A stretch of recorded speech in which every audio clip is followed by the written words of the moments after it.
Imagine tapping into your IRA years before you hit 59 1/2 and paying zero in early withdrawal penalties. Sounds like a loophole you'd jump on, right? Yet, most retirees have never even heard of the IRS's secret withdrawal rule, Section 72T, because financial advisors bury it under jargon or steer clear altogether. Here's the catch: 72T promises a penalty-free escape hatch, but it comes with strings so tight they can snap your entire retirement plan if you slip up. In this video, we're lifting the veil on the one withdrawal rule your advisor won't mention, the hidden deadlines and retroactive fines that can turn a savvy tax dodge into a costly disaster, and why understanding this rule could mean the difference between a smooth early retirement transition and a tax nightmare you can't reverse. Here's how the IRS quietly carved out an exception. Section 72T allows you to take what are called substantially equal periodic payments, or SEPs, from your retirement accounts without the 10% penalty if you follow a very strict schedule. Originally, Congress intended SEPs for people facing true hardships, medical bills, job loss, or other emergencies, so they wouldn't be crushed by early withdrawal fees. Instead of the usual penalty, you agree to withdraw a fixed amount every year, calculated by one of three IRS-approved methods: amortization annuity or RMD. As long as you keep taking those payments on time, the IRS lets you skirt the penalty.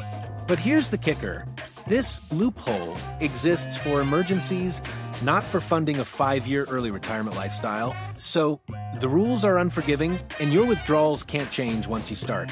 And before you think you're free to tweak the numbers, once you pull the trigger on a Section 72T SEP plan, you're signing up for a commitment with razor-sharp boundaries.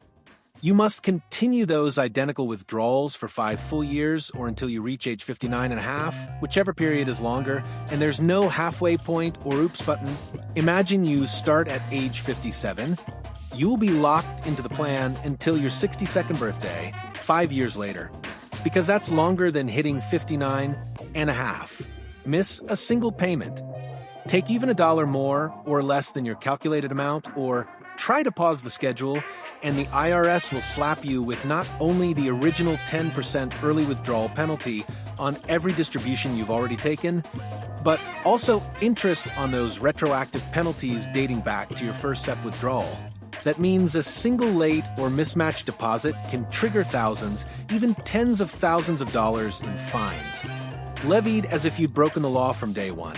And it gets worse. If you decide to roll over funds out of the account under this plan, even to another IRA, the entire SEP regime collapses, and every distribution you've received is suddenly subject to penalty and interest. This isn't a casual warning. It's a built-in safeguard by the IRS to ensure SEP isn't used for casual income needs. Advisors rarely emphasize this because the average retiree underestimates how hard it is to maintain an exact payment schedule year after year. Life events, market swings, health emergencies, simple paperwork errors can all derail the plan. And once it's derailed, there's no do-over. Your retirement account becomes a tax trap, not a safety valve. Understanding the 5-year or age 59 1/2 rule is essential, because failing to honor it doesn't just cost you a penalty, it can blow a hole in your long-term financial security that you may never fully repair. When it comes to 72T, how your payment is calculated can make the difference between a manageable income stream and an irreversible financial trap, and there are 3 IRS-approved methods to choose from, each with its own hidden pitfalls. The amortization method treats your IRA like a loan, using your account balance, a chosen interest rate capped by IRS guidelines, and your life expectancy to calculate a fixed annual withdrawal. It sounds straightforward, but advisors rarely mention that using a higher interest rate to boost your payments today means your later withdrawals could actually exceed your remaining balance, leaving you with no safety net if markets slump. The annuity method uses IRS mortality tables and an interest rate you select to determine a level payment similar to a lifetime annuity. On the surface, it offers predictability, but it forces you to lock in an interest rate at the start. If rates rise afterward, you're still stuck with the lower rate and fixed payments, potentially losing income you could have otherwise earned. Then there's the RMD method, which mirrors the required minimum distribution calculation. Divide your account balance by a life expectancy factor from the IRS table. Since the balance generally drops with every withdrawal, your payments shrink over time, offering a built-in taper, but that also means you can't count on a consistent check, and if your account underperforms, the declining payments might not cover your living expenses. What almost no one tells you is that once you pick one of these methods, there's no turning back. You cannot switch from amortization to RMD midway, even if life circumstances change. Choosing the wrong method, or a rate that looks attractive at first, can lock you into a payment schedule that either drains your portfolio too fast or leaves you cash-strapped later on. Advisors often gloss over these details, preferring simpler advice, but in reality, that initial choice scrolls out through your entire early retirement plan. If you're considering 72T, you need to run the numbers under all three methods, stress test them against worst-case market scenarios, and get absolute clarity on which calculation aligns with your cash flow needs and risk tolerance. Because once your first SEP hits your bank account, you're irrevocably committed. Here's the part most advisors gloss over. Electing a 72T SEP plan is essentially an irrevocable decision. Unlike other retirement strategies where you can adjust your approach as you go, once you choose a calculation method and begin your first substantially equal periodic payment, you're locked in forever. That election isn't just on paper, it's enforced with IRS teeth. Imagine discovering mid-plan that you need to increase your withdrawal to cover unexpected medical bills or a temporary family emergency. You might think, I'll just bump this year's payment up and then dial it back. But under SEP rules, any deviation, whether you take out a penny too much, miss a single scheduled check, or inadvertently roll over funds into or out of the account, triggers a retroactive penalty on every payment you've ever received, plus interest calculated back to your first distribution. There's no grace period, no fix-it window. In effect, the IRS treats each distribution as if it were never valid, whiplashing you with back taxes and penalty charges that can double or triple the amount you initially withdrew. And here's another hidden hazard. Many retirees assume that routing SEP payments into a separate bank account or creating a distinct sub-account in their IRA will insulate them from mistakes. It doesn't. The IRS cares only about the IRA account and the aggregate distributions, not where the money lands. Even a small rollover or using SEP distributions to fund another retirement account is seen as tampering with the schedule, and it blows up your entire plan. Because of this, advisors often steer clients towards strategies that allow more flexibility, even if they come with higher nominal taxes, simply to avoid the high-risk, low-margin world of 72T. If you're tempted by the allure of penalty-free early withdrawals, you must understand that you're signing a contract with the IRS, and the penalty for breaking it isn't a slap on the wrist. It's a full-scale recalculation of every dollar you've taken, retroactive to day one, with compound interest. That's why, before you ever set up a SEP, you need to be absolutely certain this is a path you can and will stick to for the long haul. Most financial advisors won't bring up the 72T option unless you pry it out of them, and there's a reason: complexity and liability. Advising a client down the SEP path means agreeing to oversee a strict, multi-year plan where any misstep can trigger massive retroactive penalties. If an advisor miscalculates your withdrawal amount, or if a bank snafu causes you to receive the wrong distribution, they can be on the hook, both professionally and reputationally. It's not that they're hiding a secret, it's that recommending 72T is akin to playing with fire. A single missed payment or rate misapplication could backfire on both you and your planner. Then there's the reality of compensation. Advisors earn ongoing fees based on assets under management. With SEP, you're systematically draining your IRA over several years, meaning fewer assets and thus lower advisory revenues. Many firms quietly discourage early withdrawal strategies because it erodes the asset base that funds their business.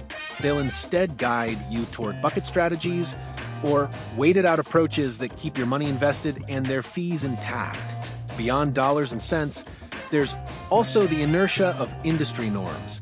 Most planners were trained on the idea that you defer withdrawals until after age 59 and a half or rely on the rule of 55 for penalty relief in a 401k.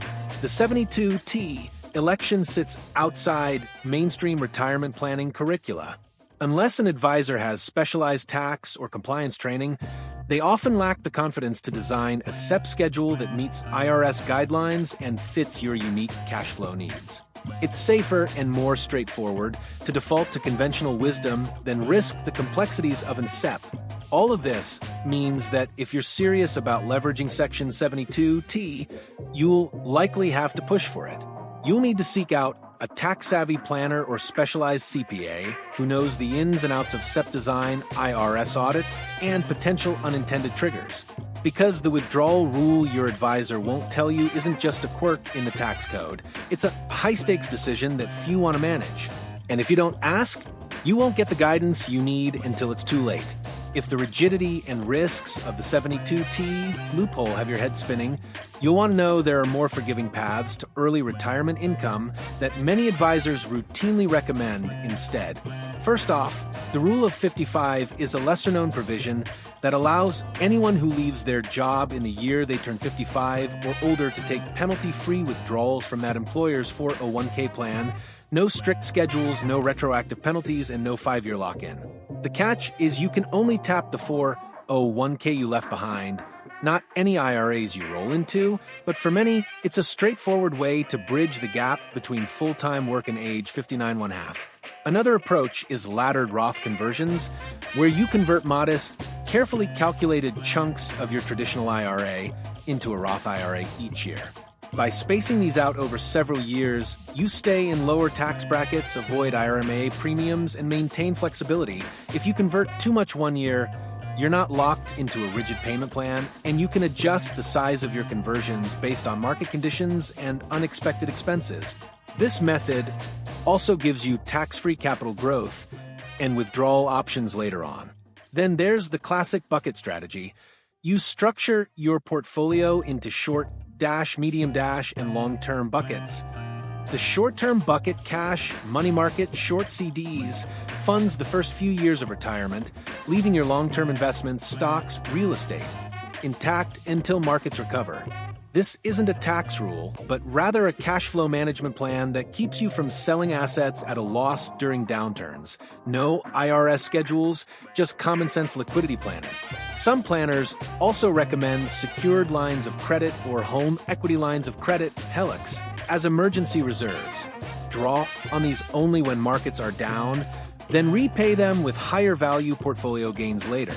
It sounds counterintuitive, but it's a controlled form of borrowing that helps preserve your investments without penalty. Finally, if guaranteed income is what you crave, look into flexible annuity products like deferred income annuities or variable annuities with optional withdrawal riders.